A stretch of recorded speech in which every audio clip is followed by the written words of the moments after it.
اعوذ باللہ من الشیطان الرجیم، بسم اللہ الرحمن الرحیم۔ امداد کن، امداد کن، از بندہ غم آزاد کن، در دین و دنیا شاد کن، در دین و دنیا شاد کن، یا غوث اعظم دستگیر امداد کن، امداد کن۔ تیرے ہاتھ میں، ہاتھ میں نے دیا ہے، تیرے ہاتھ میں، ہاتھ میں نے دیا ہے، تیرے ہاتھ ہے لاج یا غوث اعظم امداد کن، امداد کن، از بندہ غم آزاد کن، در دین و دنیا شاد کن، در دین و دنیا شاد کن، یا غوث اعظم دستگیر امداد کن، امداد کن۔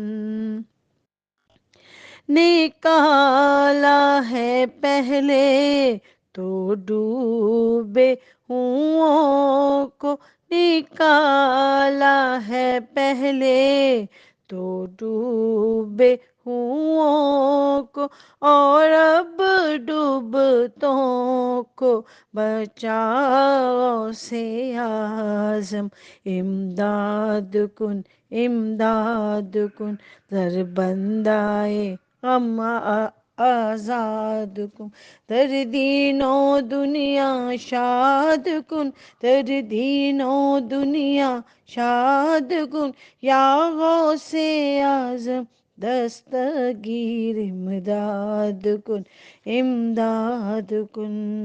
بور میں پھنسا ہے سفینہ ہمارا، بور میں پھنسا ہے سفینہ ہمارا، بچاؤ سے اعظم، بچاؤ غوث اعظم امداد کن، امداد کن، از بندائے آزاد کن، در دین و دنیا شاد کن، در دین و دنیا شاد کن، یا غوث اعظم دستگیر امداد کن، امداد کن۔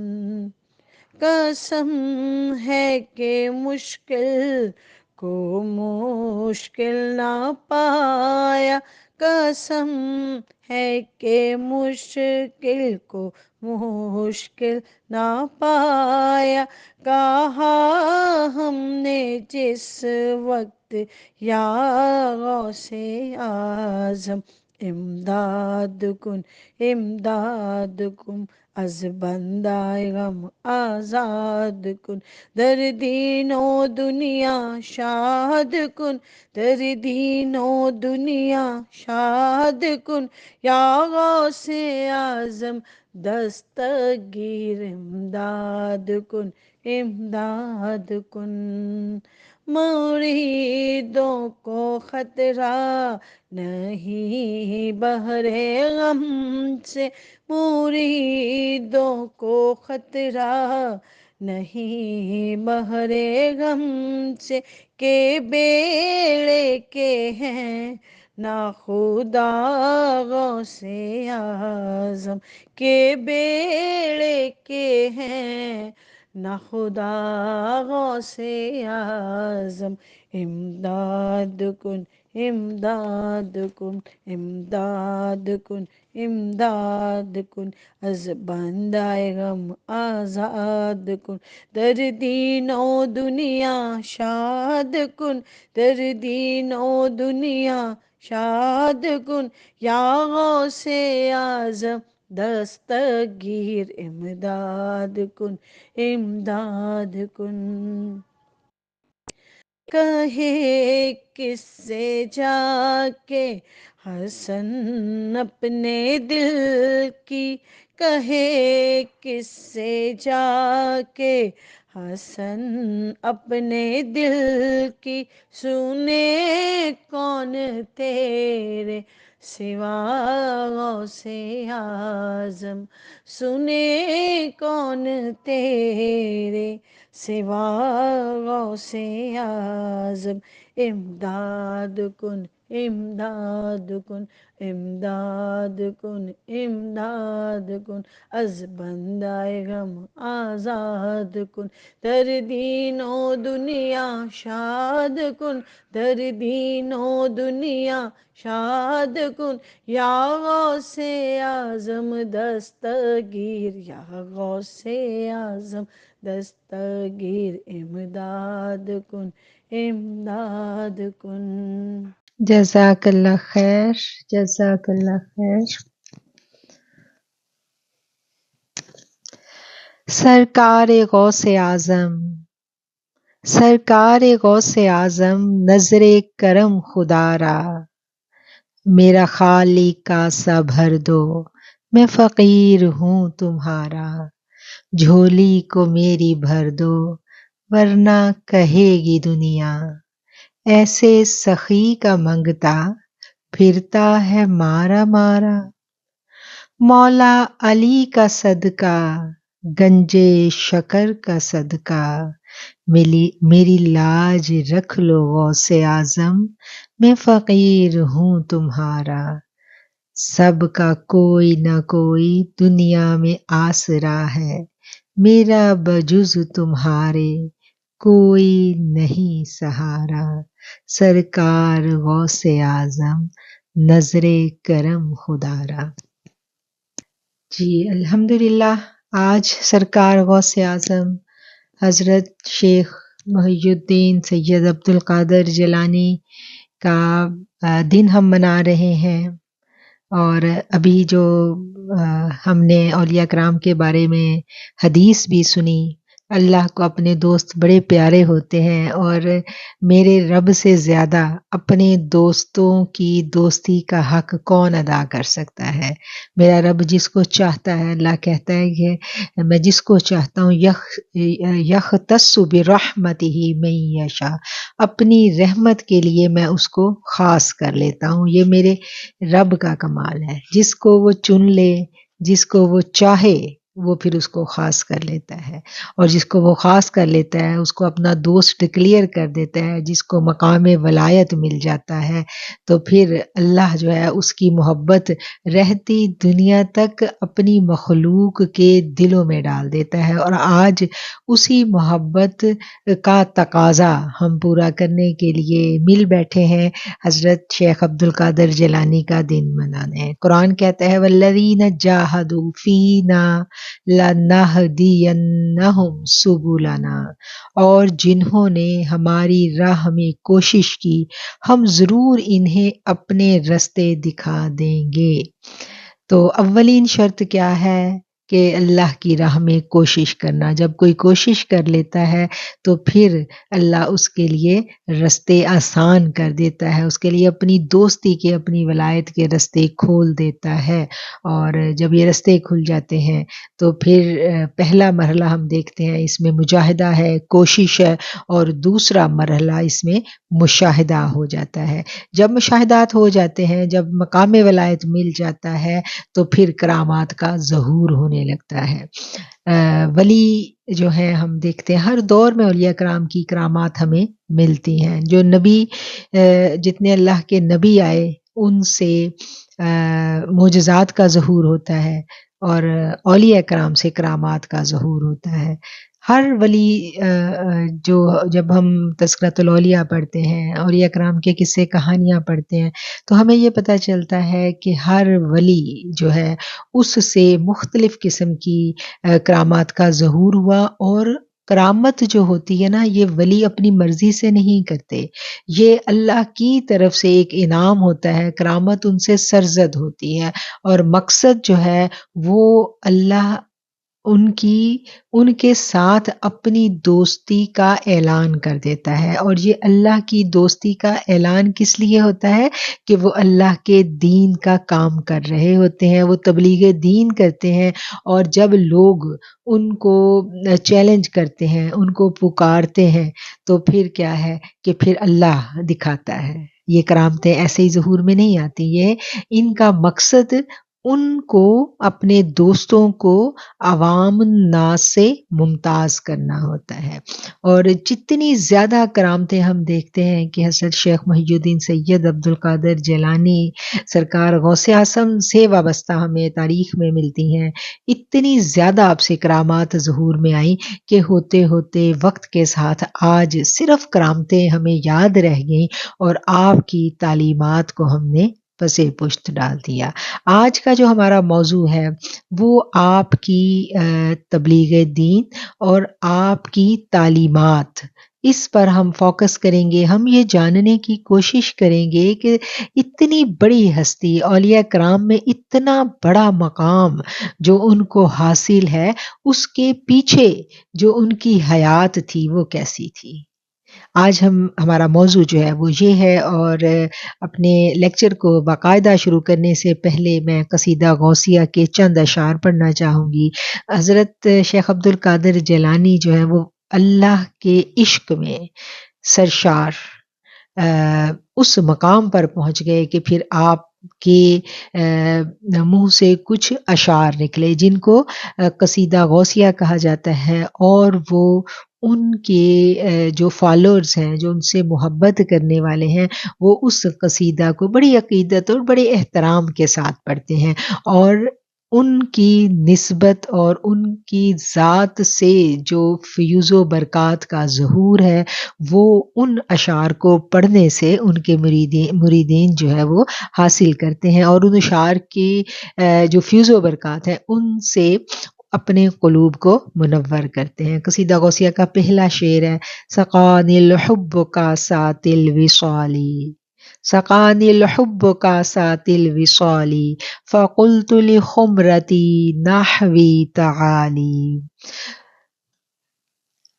مجھے خدا نے وصل کے ساغر پلائے اور سیراب کیا. میں اپنے پلانے والے خدا سے یہی کہتا رہا کہ مجھ پر اور نظر کرم کیجئے، مجھے اور پلا دیجئے اور سیراب کر دیجئے. سعت و مشت لنحوی فی کؤس فہمت بسکرتی بین الموالی. اس کی وسعت رحمت نے مجھے خوب ساغر محبت پلائے، میرے سامنے ساغر پر ساغر آتے رہے اور میں عشق الہی کے سرور میں دنیا بھر کے لوگوں میں بلند اور محترم ہو گیا. فقلت لسائر الاقطاب لموا بحالی وادخلوا انتم رجالی. دنیا کے تمام کتب و اقطاب میں نے کہا میری عظمت کے آگے سر جھکاؤ اور میرے سلسلے میں داخل ہو جاؤ، تم میرے شاگرد ہو اور تم میرے مرید ہو. حضرت شیخ عبد القادر جیلانی سے لوگوں نے پوچھا کہ آپ کے اتنے مریدین ہیں، آپ کے اتنے چاہنے والے ہیں، تو ان میں بہت برے برے لوگ بھی ہیں، یعنی جو اخلاقیات کے، کردار کے لحاظ سے معاشرے میں اتنے اچھے نہیں جانے جاتے تھے، وہ بھی آپ کے مرید ہیں. تو بڑے بڑے نیک اور اللہ کے جو کیا کہنا چاہیے، جو بہت تسلیم الفطرت لوگ ہیں وہ بھی آپ کے مرید ہیں، تو اس کی کیا وجہ ہے؟ تو آپ نے جواب دیا کہ جو نیک لوگ ہیں میرے مرید وہ میرے لیے ہیں، اور جو برے لوگ ہیں میرے مرید میں ان کے لیے ہوں. تو آپ اپنے تمام مریدین پر بے حد شفقت فرماتے تھے.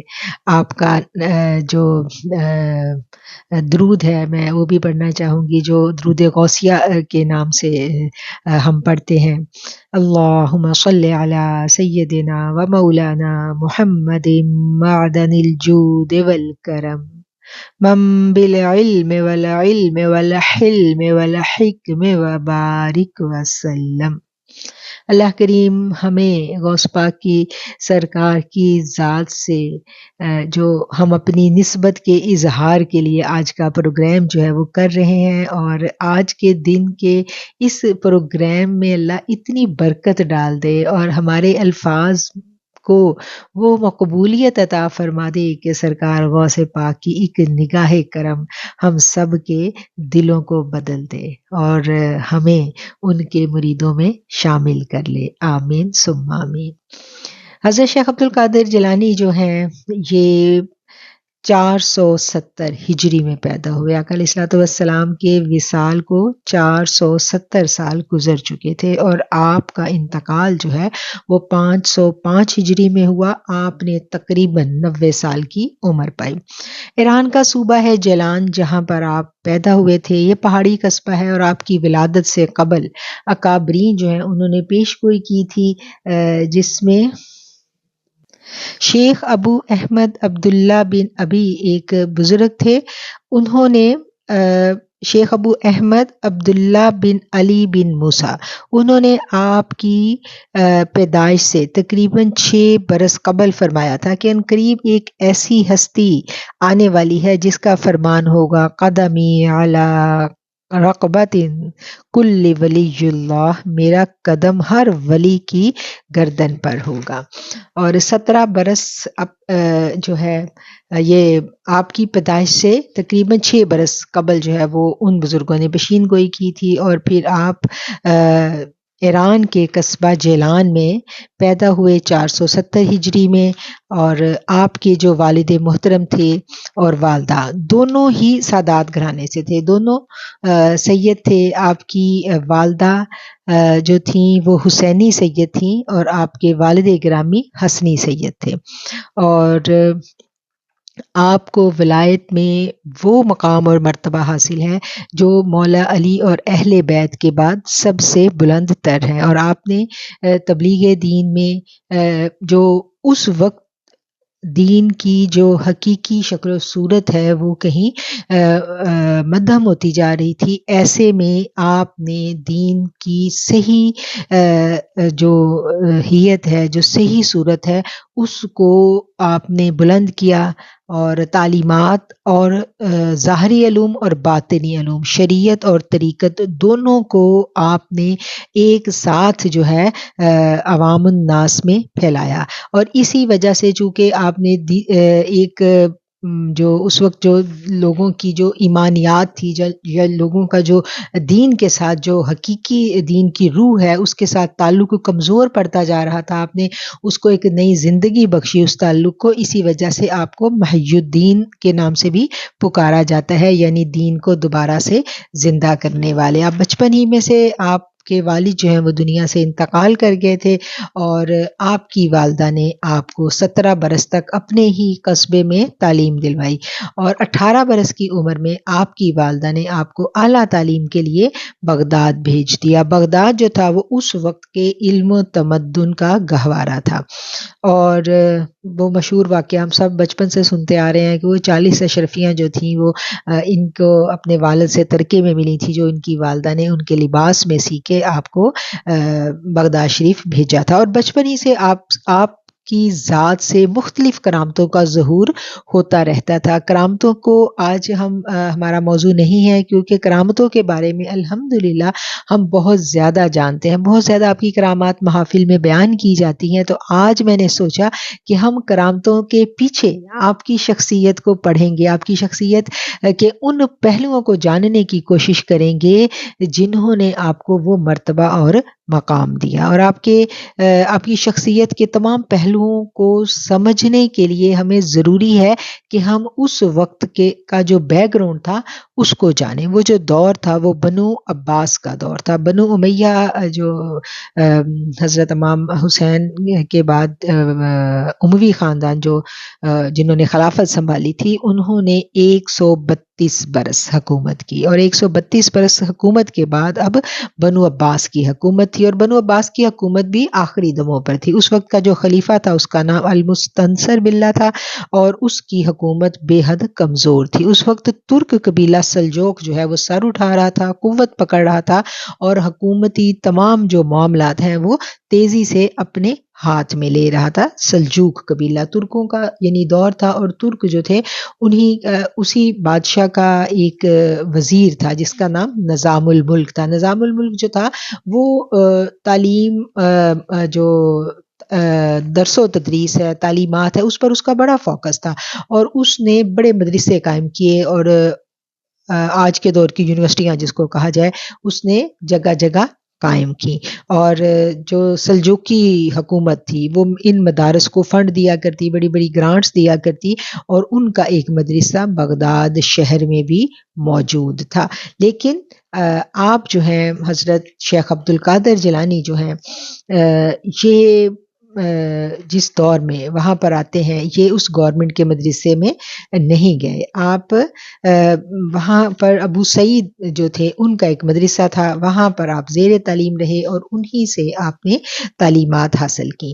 اچھا، اس دور کا جو مزاج تھا وہ یہ تھا کہ گورنمنٹ کے جو مدرسے تھے چونکہ ان کو گورنمنٹ فنڈز دیتی تھی، اس لیے وہاں پر گورنمنٹ کے جو رولز تھے ان کے مطابق دین کو پڑھایا جاتا تھا۔ بالکل ہم جب اس وقت کو دیکھتے ہیں تو ہمیں آج کے ساتھ صورتحال بڑی میچ ہوتی ہوئی دکھائی دیتی ہے۔ گورنمنٹ کے اپنے جو بادشاہ کا جو اپنا دربار ہوتا تھا اس میں علماء کرام کی، مفتیوں کی ایک باقاعدہ مجلس ہوا کرتی تھی جس سے بادشاہ اپنی پسند کے فتوے لیا کرتے تھے۔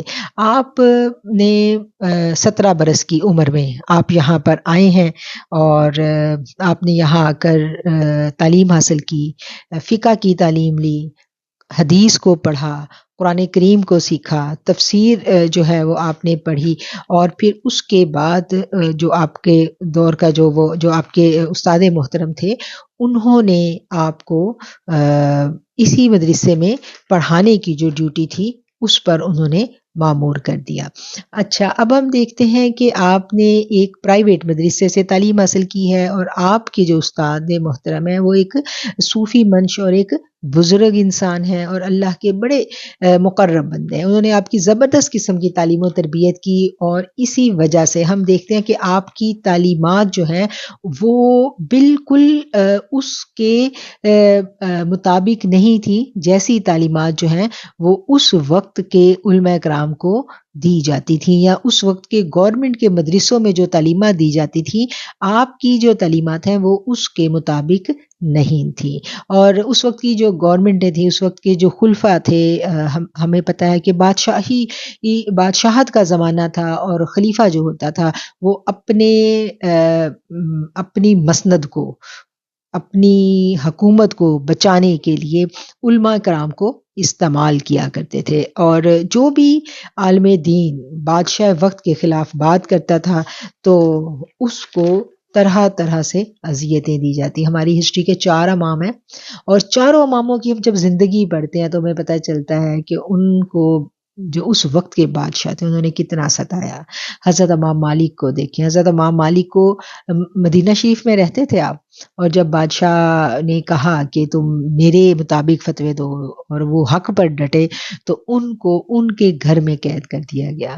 24 برس تک وہ اپنے ہی گھر میں قید رہے، مدینہ شریف میں رہتے ہوئے مسجد نبوی جانے کی ان کو اجازت نہیں ہوتی تھی، اور 24 برس وہ جمعہ کی نماز کے لیے بھی مسجد نبوی نہیں جا سکے۔ پھر حضرت امام شافعی کو دیکھتے ہیں کہ ان کو بھی جب گرفتار کیا گیا تو یمن سے بغداد ان کو بلایا بادشاہ نے، تو بیڑیاں پہنا کر ان کو یمن سے بغداد پہنچایا گیا۔ حضرت امام اعظم امام ابو حنیفہ کو دیکھے تو ان کو بھی جیل میں رکھا گیا، اور پھر جیل میں ہی امام ابو حنیفہ کا انتقال ہو گیا، اور جیل سے جنازہ اٹھا تھا امام ابو حنیفہ کا۔ پھر ہم دیکھتے ہیں امام احمد بن حنبل کی کہانی، ہم سب کو پتہ ہے کہ کیسے ان کو کوڑے برسائے گئے، وہ بوڑھے ہو چکے تھے، اور کیسے لوگوں کے سامنے پبلکلی ان کو کوڑے مارے گئے بادشاہ نے اپنی پسند کا فتویٰ لینے کے لیے، لیکن انہوں نے کیا کیا کہ حق پر ڈٹے رہے۔ تو یہ جو 4 امام تھے ان کی زندگیوں کو دیکھ کے ہمیں پتہ چلا کہ اس دور میں حق پر قائم رہنا آسان نہیں تھا۔ حق پر قائم رہنا کسی دور میں بھی آسان نہیں ہوتا، ہر دور میں مشکل ہوتا ہے۔ وَتَوَاصَوْا بِالْحَقِّ وَتَوَاصَوْا بِالصَّبْرِ، جب حق کا دعویٰ کریں تو پھر صبر کے ساتھ چلنا پڑتا ہے. اور اس دور میں امام جو حضرت غوث اعظم ہیں، انہوں نے اپنے مدرسے میں جو تعلیمات کا جب آغاز کیا، اور پھر آپ کے جو استاد محترم تھے ان کی وفات کے بعد، کہ وہ پورے کا پورا مدرسہ ان کی تصرف میں آ گیا. آپ کے استاد محترم آپ کو اس مدرسہ کا چارج دے کے اس دنیا سے رخصت ہوئے. اب آپ اس مدرسے کے معلم اعلیٰ تھے. آپ نے 33 برس تک پڑھایا اور بہت سارے نامور شاگرد پیدا کیے. ہم دیکھتے ہیں کہ آپ کی زندگی تقریباً 90 برس ہے، اور 90 برس میں آپ نے ساری زندگی کیا کیا؟ علم کے ساتھ وابستہ رہے. بچپن سے لے کے آپ نے علم کے حصول کے لیے اپنی زندگی کو لگایا، اور پھر ساری زندگی یا پڑھا یا پڑھایا. اور پڑھاتے پڑھاتے یعنی جب آپ بہت ضعیف ہو چکے تھے، دیکھیں 80+ ہیں، اور اس دور میں بھی دور دور سے لوگ آپ کے پاس علم کے حصول کے لیے آیا کرتے تھے. اور آپ کا مقصد کیا تھا؟ لوگوں کی اصلاح کرنا. اور آپ صرف یہ نہیں تھا کہ آپ نے اگر 20 سال تعلیم حاصل کی ہے، کتابیں پڑھی ہیں اور صرف کتابیں پڑھائی ہیں، نہیں، آپ نے پورا جو اپنا مدرسہ تھا اس کو صحیح، جو اسلام کی جو صحیح بنیادیں ہیں اس پر اس کا سسٹم استوار کیا. بادشاہ وقت سے کوئی فنڈنگ نہیں لی، اپنی مدد آپ کے تحت اپنے مدرسے کو چلایا. مدرسے کے ساتھ ہاسٹل بنایا گیا، وہاں طلباء کو رکھا جاتا، ان کے کھانے پینے کا انتظام مدرسے کے ذمہ تھا. اور کیا تھا کہ وہاں پر لنگر خانے کا قیام اور طلباء کی تربیت کا جو پورے کا پورا انتظام جو تھا، وہ آپ اس کو اپنی مدد آپ کے تحت چلاتے. چونکہ گورنمنٹ سے آپ کچھ پیسہ ہی نہیں لے رہے، تو پھر گورنمنٹ بھی آپ سے کوئی اپنی پسند کے فتوے لینے کی حقدار نہیں تھی. اور آپ نے کیا کیا کہ آپ نے ظاہری علوم کے ساتھ ساتھ باطنی علوم جو ہے نا، ان کی بھی آپ نے جو پیرالل آپ دونوں علوم کو لے کے چلے. یعنی علوم شریعت اور علوم طریقت، یہ دونوں علوم جو ہیں وہ آپ ساتھ کے ساتھ لے کے چلے. ہمارے ہاں یہ ایک تصور یہ بن گیا ہوا ہے بزرگوں کے بارے میں، یہ ایک تصور ہے کہ بزرگ کی جب بات کرنی ہے تو صرف کرامتوں کی بات کرنی ہے، کہ بزرگ جو ہیں وہ ان کا تعلق صرف کرامتوں سے ہے. ان کی تعلیمات کو ہم فراموش کر دیتے ہیں، جس کی وجہ سے جو شر جن کے ذہنوں میں شر ہوتا ہے، وہ کیا کرتے ہیں؟ وہ ہمارا تعلق ہمارے بزرگوں سے کمزور کرنے کے لیے، چونکہ ہم نے علم نہیں حاصل کیا، ہمیں پتہ نہیں ہے کہ وہ جو انہوں نے اپنی زندگیوں کا جو مصرف تھا، ان کی زندگیوں کا وہ علم تھا. علم کو سیکھنا اور علم کو سکھلانا، دین اسلام کو سیکھنا اور دین اسلام کی تبلیغ کرنا، یہ ان کی تمام صوفی اکرام کی زندگی، تمام بزرگان دین کی زندگی کی جو روح ہے، جو بنیاد ہے، وہ تبلیغ دین ہے. وہ کہیں شعبدہ بازی نہیں ہے. وہ تو اپنی کرامتوں کو چھپاتے تھے. جو ولی اللہ ہوتا ہے نا، وہ اپنی کرامت کو چھپاتا ہے، وہ اپنی کرامت کو ظاہر نہیں کرتا. ہاں، جو اللہ ظاہر کرتے، جتنی اللہ ظاہر کر دے، جو اللہ ظاہر بھی کرتا ہے وہ بھی لوگوں کو یہ بتلانے کے لیے ہوتی ہے کہ یہ میرا خاص بندہ ہے، یختصو، اس کو میں نے خاص کر لیا ہے. کرامتیں ظہور پذیر ہوتی ہیں اور ہر دور میں ہوئی ہیں، ہر دور میں ہوئی ہیں. تمام صوفیہ کرام سے، تمام اولیاء کرام سے کرامتوں کا ظہور ہوتا رہا ہے. لیکن کیا ہے کہ ان کا فوکس اپنی یہ نہیں ہوتا تھا کہ وہ لوگوں کو اکٹھا کریں اور کرامتیں دکھا کے کہیں دیکھو میرے پاس یہ کرامت ہے تو اب تو میرا کلمہ پڑھ لو. نہیں، ان کا مقصد کیا ہوتا تھا؟ اللہ کا پیغام پہنچانا. اور اسی پیغام کو پہنچانے کے لیے انہوں نے اپنی زندگیاں لگا دی. چاروں اماموں کو دیکھ لیں، انہوں نے اتنا بادشاہوں کا ظلم و ستم برداشت کیا، لیکن کفر کے آگے وہ ڈٹے رہے. یہ انہوں نے نہیں کیا کہ وہ اپنی کرامتوں کے ذریعے سب کچھ بند کروا دیتے اور اپنی جدوجہد کو چھوڑ دیتے. نبی کریم صلی اللہ علیہ وسلم سے معجزات سرزد ہوئے. وہ انگلیاں جن سے چشمے پھوٹے ہیں، وہ انگلیاں جن کے ایک اشارے سے سورج جو ہے، چاند جو ہے، انہوں نے اپنی ہیت بدلی، چاند 2 ٹکڑے ہوا، سورج پھرا. اتنی قوت اللہ تعالیٰ نے دی. نبی کریم صلی اللہ علیہ وسلم کی حیات مبارکہ میں بے شمار معجزات ہیں، لیکن آپ کا تبلیغ دین جو ہے، ہم دیکھتے ہیں کہ ساری کی ساری جو حیات مبارکہ ہے وہ تبلیغ دین کے لیے آپ نے مشقت کرتے گزاری. ظاہری دنیا میں ظاہری اسباب کے ساتھ یہ لوگ زندہ رہے. یہی ہمارے نبی کریم صلی اللہ علیہ وسلم کی تعلیمات ہے اور یہی ہمارے اولیاء کرام کی تعلیمات ہے. یہ بات ہم نے ہمیشہ ذہن نشین رکھنی ہے کہ یہ جو آج تصور غلط ہو چکا ہوا ہے، کہ آج تصور یہ ہے کہ جو بابے ہیں وہ تو بس کرامتیں کرتے ہیں اور کوئی ضرورت ہی نہیں ہے، بس بابوں کا دامن پکڑ لو اور نہ کچھ بھی نہ کرو اور بس تم بخشے جاؤ گے. یہ بات جب ہم کرتے ہیں تو جو مخالفین ہیں ان کو کیا ہوتا ہے، ان کو ہرزہ سرائی کا موقع مل جاتا ہے. ہم نے جا کے دیکھنا ہے کہ وہ پاک ہستی ہیں، انہوں نے زندگیاں کیسے گزاری، انہوں نے محنتیں کیسے کی، انہوں نے اپنے شب و روز گزار دیے، انہوں نے اپنی یعنی دیس پردیس ہو گئے، اپنے وطن چھوڑے، ہجرتیں کی، جگہ جگہ گئے. کس کے لیے؟ تبلیغ دین کے لیے.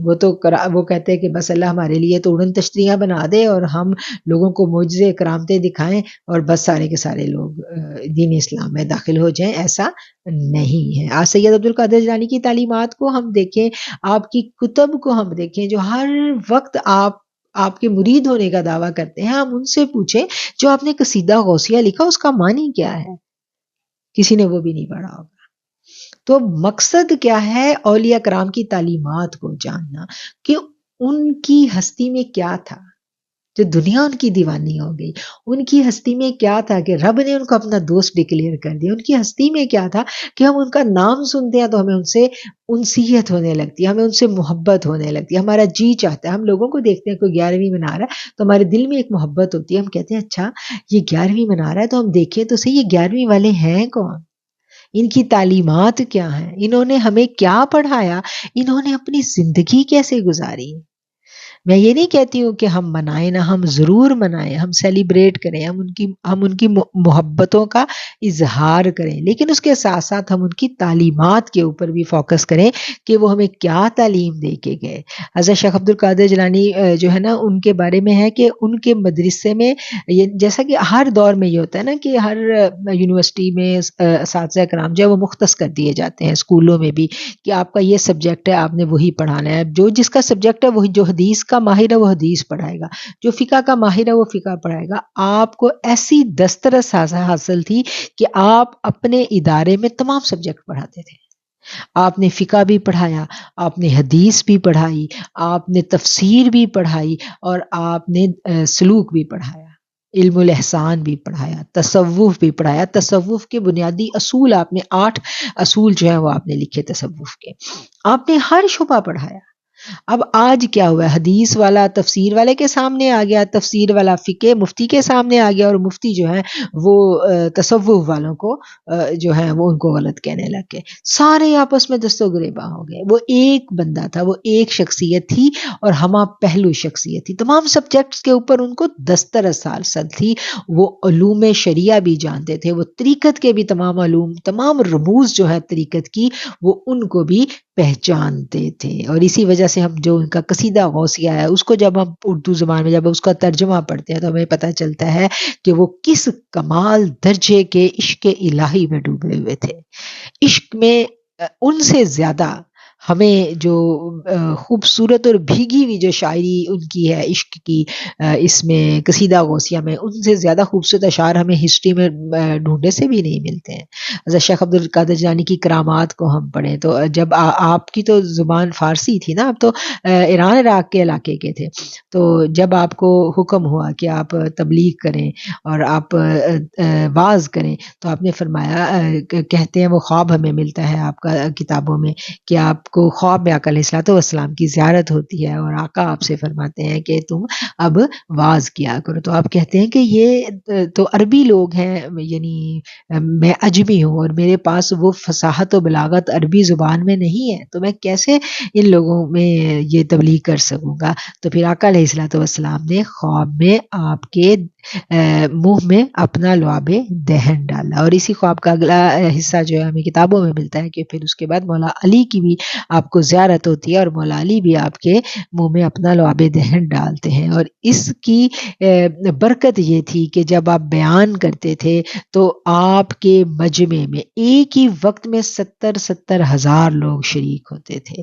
اور جتنا قریب بیٹھا وہ آپ کی آواز سن رہا ہے، آخری بندے تک بھی آپ کی آواز اسی طرح پہنچتی تھی، اور تمام مجمع جو ہے وہ آپ کی جب آپ واز کرتے تھے، جب آپ تبلیغ کرتے تھے، آپ خطبہ دیتے تھے، تو مجمع کے اوپر ایک ہو کا عالم ہوتا تھا، لوگوں کی زندگیاں بدل جاتی تھیں، لوگ آپ کی عشق میں ڈوبی ہوئی آواز سن کے لوگ بے ہوش ہو جاتے تھے، لوگ تڑپنے لگتے تھے۔ ایسا عشق الہی کا سمندر موجزن تھا آپ کے سینہ مبارک میں کہ آج بھی ہم دیکھتے ہیں کہ آپ کے قصیدے کو جب ہم سنتے ہیں، آپ کی تعلیمات کو ہم پڑھتے ہیں، آپ کی کتب کو ہم پڑھتے ہیں، آپ کی کتب میں ہم دیکھتے ہیں غنیۃ الطالبین آپ کی یعنی بہت شہر آفاق تحریر ہے، وہ کتاب ہم پڑھیں تو آپ دیکھیں آپ کی کیفیات ہی بدل جائیں گی، اس کتاب کو آپ پڑھیں گے۔ پھر آپ کی فتوح جو ہے فتوح الغیب جو کتاب ہے وہ بھی بڑی زبردست ہے۔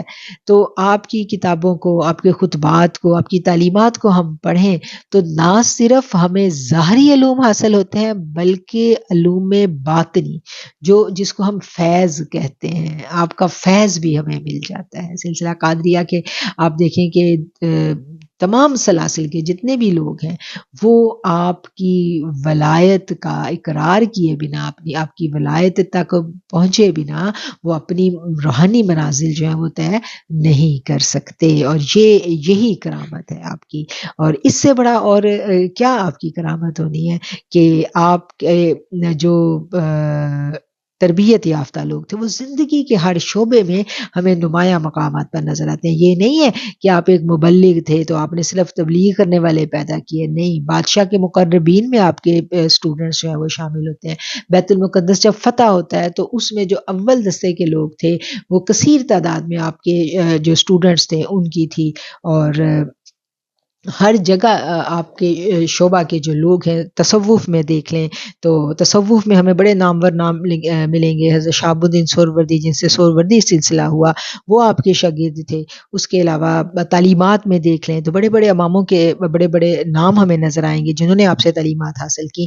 تو آپ نے ہر شعبہ ہے زندگی میں کیا کہنا چاہیے، اپنی ساری زندگی آپ نے اخلاص کے ساتھ لگن کے ساتھ آپ نے محنت کی، اور فقہ بھی پڑھایا، حدیث بھی پڑھائی، قرآن بھی پڑھایا، اور تصوف بھی پڑھایا، آپ تبلیغ بھی کرتے تھے، اور کتنے یہودی جو تھے وہ انہوں نے آپ کے ہاتھ پر اسلام قبول کیا۔ لوگ آپ سے بے پناہ محبت کرتے تھے، آپ کی تعلیمات، آپ کے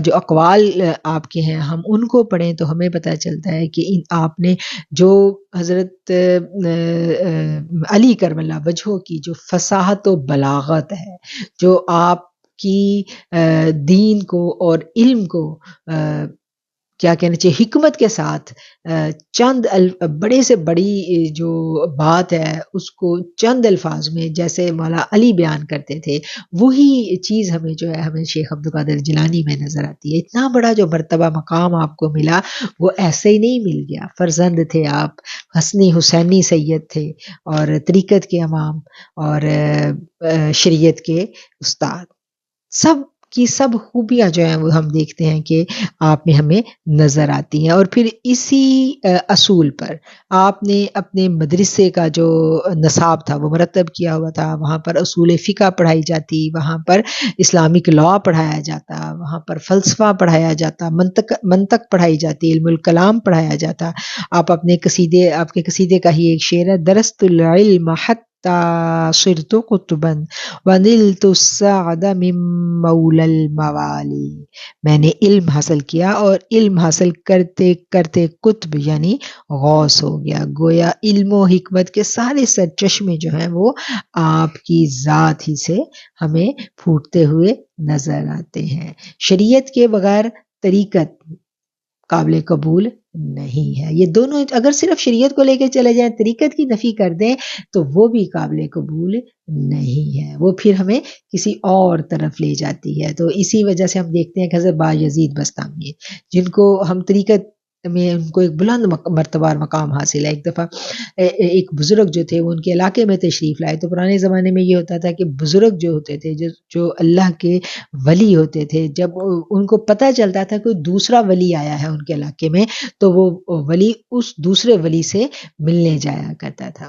اور یہ محبتیں، یہ عقیدتیں سب اللہ کے دوستوں کی ہمیں آپس میں نظر آتی ہیں۔ تو حضرت بایزید بسطامی کو خبر ملی کہ ان کے علاقے میں کوئی ولی اللہ تشریف لائے ہیں، آپ اپنے شاگردوں کے ہمراہ اس کو ملنے چلے گئے۔ جب ملنے جاتے ہیں تو آپ دیکھتے ہیں کہ وہ مسجد میں انٹر ہو رہے تھے، اور جب وہ مسجد میں داخل ہوئے تو انہوں نے اپنا بایاں پاؤں مسجد کے اندر رکھا۔ تو حضرت بایزید بسطامی دیکھ رہے تھے، آپ نے یہ دیکھ کے آپ ادھر ہی سے واپس پلٹ آئے۔ تو شاگردوں نے کہا کہ یہ کیا، آپ ملے بنا ہی واپس آ گئے؟ تو آپ نے فرمایا کہ جو اللہ کے گھر میں داخل ہونے کے آداب نہیں جانتا، جو نبی کریم صلی اللہ علیہ وآلہ وسلم کی اتباع نہیں جانتا، جو محبوب کی محبت اور ادب کے تقاضے نہیں جانتا، وہ محبوب کو کیا جانے گا؟ ہاں؟ تو دیکھیں کتنی چھوٹی سی بات سے انہوں نے کیا نتیجہ اخذ کیا۔ تو ایسا نہیں ہے کہ کوئی اللہ کا دوست ہو اور وہ شریعت کے تابع نہ ہو۔ شریعت جو ہے، طریقت جو ہے، یہ شریعت ہی کا ایسنس ہے، شریعت ہی سے نکلتی ہے، اور اس کا خوبصورت ترین رنگ جو ہے وہ ہمیں حضرت شیخ عبد القادر جیلانی کی حیات مبارکہ میں نظر آتا ہے۔ اور آپ کے جو سادہ محترم ہے، جیسا کہ میں نے عرض کیا کہ ان کی وفات کے بعد جو ان کا مدرسہ تھا اس کا نام بدلی کر کے پھر شیخ عبد القادر جیلانی کا مدرسہ جو ہے، اس نام سے وہ مدرسہ مشہور ہو گیا، اور لوگ دور دور سے اس مدرسے میں حصول علم کے لیے آیا کرتے تھے۔ اور چونکہ مقام ولایت میں آپ کو خاص مقام حاصل تھا، ایک طرف ظاہری مدرسہ میں آپ تعلیمات دے رہے ہیں، اور پیرالل جو ہے آپ سلوک کا علم جو ہے وہ بھی آپ پھیلا رہے ہیں۔ اور ہر ولی جو ہوتا ہے نا، اس کو جب ولایت ملتی ہے، تو یہ بات میں ضمناً عرض کرتی چلوں کہ جب کسی بھی ولی کو ولایت ملتی ہے تو وہ کسی نہ کسی پیغمبر کے قدم پر ہوتا ہے۔ ہر ولی کی ولایت کسی خاص پیغمبر کے قدم پر ہوتی ہے۔ جو مقامات، جو لطائف ہوتے ہیں روحوں کے، وہ لطائف بھی ہر نبی کی طرف سے نسبت ان لطائف کو حاصل ہوتی ہے۔ تو جیسے اگر کسی کی ولایت جو ہے وہ موسوی ہوگی تو اسے ید بیضا سے نسبت ہوگی، کسی کی ولایت جو ہے وہ عیسوی ہوگی تو وہ بیماروں کو جو شفا دینا ہے، یعنی جس نبی کی نسبت سے ولایت ملتی ہے نا، اسی نبی کے جو معجزات ہوتے ہیں، اسی کی نسبت سے اس ولی سے کرامات کا ظہور ہوتا ہے۔ اگر کسی کی عیسوی ولایت ہے تو اس کے کرامات میں یہ ہوگا کہ بیماروں کو شفا ملے گی، ٹھیک ہے۔ تو یہ ہر ولی کی یعنی ہر بندے کی جو بھی اللہ کا ولی ولایت کے مقام پر پہنچتا ہے، اس کو یعنی یہ معرفت کی کتابوں میں یا جو عارفین کی محفلوں میں یہ والی باتیں جو ہیں، یہ والی جو راز کی باتیں ہوتی ہیں، یہ ہمیں پتہ چلتی ہیں۔ اور جن کو ولایت ابراہیمی ملتی ہے، ان کو پھر نار نمرود کے گلزار ہونے کا رنگ جو ہوتا ہے وہ ان کی کرامتوں میں ہمیں نظر آتا ہے۔ مگر ایک ولایت جو ہے وہ ولایت محمدی ہوتی ہے صلی اللہ علیہ وآلہ وسلم، جو خاص آقا علیہ الصلوۃ والسلام سے نسبت رکھنے والوں کو نصیب ہوتی ہے، اور یہ سب ولایتوں سے ممتاز ہوتی ہے۔ اور جو غوث الاعظم ہیں، ان کو یہ ولایت جو ہے وہ ہمیں پتہ چلتا ہے کہ وہ اس ولایت میں تھے، اور جن کو ولایت محمدی ملتی ہے، ان اولیاء کرام سے پھر معجزات نبوی جو ہیں، ان کا رنگ جو ہے ان کی کرامات میں نظر آتا ہے۔ وہ ایسے معجزات نبوی کا امین ان کو بنا دیا جاتا ہے، کیونکہ آقا علیہ الصلوۃ والسلام سے تو بے شمار معجزات ہیں نا، بے شمار معجزات ہیں آپ کی حیات میں، اور پھر ایسا جن کی ولایت محمدی صلی اللہ علیہ وسلم جن کو نصیب ہوتی ہے، ان کی کرامتوں میں پھر ہمیں یہ والا رنگ جو ہے یہ نمایاں نظر آتا ہے، یعنی بکثرت اس کا ظہور ہوتا ہے۔ اور آپ کو بارگاہ رسالت آپ صلی اللہ علیہ وآلہ وسلم میں بڑا خاص مقام حاصل تھا.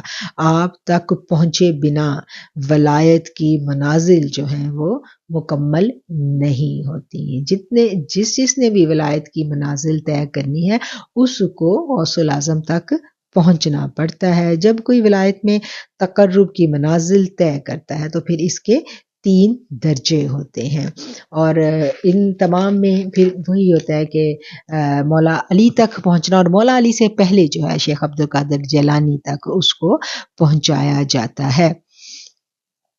بس پھر وہی بات آ جاتی ہے کہ جو کوئی تقرب پانا چاہتا ہے وہ تقرب جو ہے وہ خالی چلا کشی سے نہیں ملے گا. اس کے لیے ہمیں وہی طریقہ اپنانا پڑے گا جو غوث الاعظم نے اپنایا. انہوں نے کیا کیا؟ انہوں نے اپنی زندگی جو ہے ہم دیکھتے ہیں تقریباً اس کے انہوں نے 20 برس جو ہیں تعلیمات کو حاصل کرنے میں لگائے، اور باقی کی جو زندگی ہے انہوں نے تعلیمات کو آگے پھیلانے میں اور تعلیم دینے میں لگائے. یعنی یا تو سیکھنا ہے یا سکھانا ہے. یہی 2 کام ہے جو اللہ کو بڑے پسند ہیں. علم جو ہے، علم کا حاصل کرنا ہر مسلمان پر فرض کر دیا گیا، اور علم کے حصول کے بنا دینی جو شرعی علوم ہیں وہ پہلی بنیاد ہیں، اس کو حاصل کیے بنا، اس کو جانے بنا اگر کوئی شخص مقام ولایت کا دعویٰ کرتا ہے تو پھر ہمیں خود بتانا چاہیے کہ وہ کیسی ولایت ہے. ٹھیک ہے نا؟ تو یہ جو اتنا بڑا مرتبہ مقام، اتنا ساری زندگی جو انہوں نے کرام کیا، بے شمار ان سے کرامات کا ظہور ہوا، اور ایسی ایسی کرامات، ان کی کرامات ہم نے بہت پڑھی ہیں. ان کی کرامات ہم سب جانتے ہیں کہ ایک دن آپ جمعے کا خطبہ دے رہے تھے، اور جمعے کا خطبہ دیتے دیتے ایک دم آپ خاموش ہو جاتے ہیں اور اپنا ہاتھ آگے بڑھاتے ہیں، اور پھر جب ہاتھ پیچھے کرتے ہیں تو آپ کا ہاتھ جو تھا وہ بھیگا ہوا تھا. اور تھوڑی دیر کے بعد جو ہے وہ ایک جماعت آتی ہے اور وہ بتاتے ہیں، وہ غوث الاعظم کو یعنی ان کی تحسین میں کلمات کہہ رہے تھے، اور وہ آ کے لوگوں کو بتاتے ہیں اونچی آواز میں. وہ سب بھیگے ہوئے تھے. وہ کہتے ہیں ہماری کشتی ڈوب رہی تھی، اور اس وقت ہم نے پکارا غوث اعظم کو. تو اس وقت پکارا تو پھر ہمیں ایسے لگا کہ غوث اعظم تشریف لائے. انہوں نے ہاتھ بڑھایا ہے ہماری جانب، اور ہاتھ بڑھا کے ہماری کشتی کو انہوں نے پار لگا دیا ہے، نکال لیا ہے اس گرداب سے، اور ہم بچ کر آ گئے. تو یہ روحانی قوتیں، زبردست مقامات، یہ کوئی چھوٹی بات نہیں ہے. وہ وہاں پر وہ پھر وہی والی بات آ جاتی ہے نا حضرت عمر والی کہ ساریہ جبل کے پیچھے ہو جاؤ. تو یہ ساری معرفت کی باتیں ہیں. یہ موسیٰ اور خضر والا واقعہ جن کو سمجھ میں آ جاتا ہے ان کو یہ باتیں نظر آتی ہیں، اور جو عقل کے اوپر اس کو پرکھتے رہتے ہیں وہ پھر اپنا سر پٹختے رہتے ہیں. اور جو ولیوں کی صحبت میں بیٹھ گیا تو ولی پھر اس کے دلوں کو بدل دیتے ہیں. اور یہ وہ مقامات ہیں، یہ وہ باتیں ہیں جو جب ہم ان سے اپنی نسبت مضبوط کر لیتے ہیں تو یہ باتیں ہمیں سمجھ میں آنے لگ جاتی ہیں. بڑی باتیں ہیں سرکار غوث اعظم کی، بڑی باتیں ہیں ان کی، اور آپ لوگ بھی بہت ساری باتیں جانتے ہیں. ہم ان کی بہت ساری باتیں سنتے بھی رہتے ہیں، پھر بھی ہمارا جی نہیں بھرتا. جی چاہتا ہے کہ ہم ان کی باتیں کرتے چلے جائیں. ان کی حیات کی اتنی خوبصورت قصے ہیں. اگر یہ تو طالبین آپ لوگوں کو وقت ملے، موقع ملے تو ضرور اس کتاب کا مطالعہ کریں. بڑے آسان اردو تراجم میں آپ کو مل جائے گی، اس کو آپ پڑھیں. بڑے خوبصورت راز انہوں نے اس میں بتائے ہیں.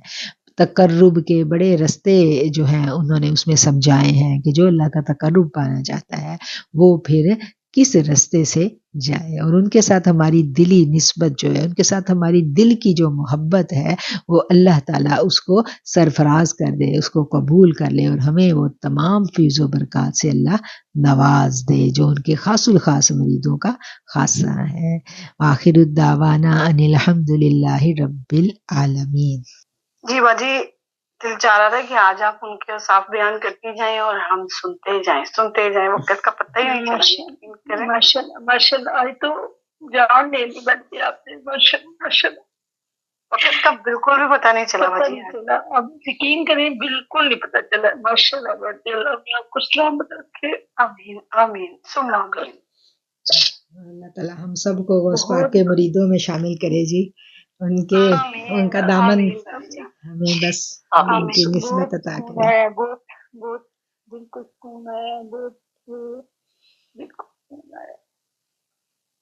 مجھے یاد ہے بچپن میں جب ہم چھوٹے چھوٹے سے تھے تو میرے ابو کو اللہ پاک جنت میں اعلیٰ مقام عطا فرمائے. میرے ابو کی روٹین تھی کہ 11 تاریخ کو ابو نے نا